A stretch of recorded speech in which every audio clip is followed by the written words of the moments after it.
नमस्कार, मी श्रुती विखारे। आम्ही आज हे सुपारी सोलण्याचं यंत्र तयार केलेलं आहे। मॅन्युअल आहे, आपण सहज बनवू शकतो घरच्या घरी।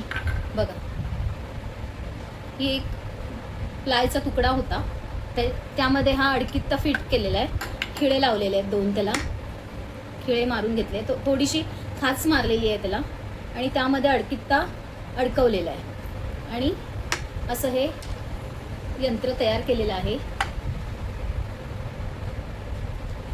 ॲडिशनल हे आपण आता हे ह्याच्यामध्ये हा पाईप आहे स्टीलचा, हा धरण्यासाठी असा आम्ही एक्सटेंड केलेला आहे, त्यामुळे थोडंसं इझी होतं। बघा, असं आपण आता सुपारी सोलून दाखवणार आहे।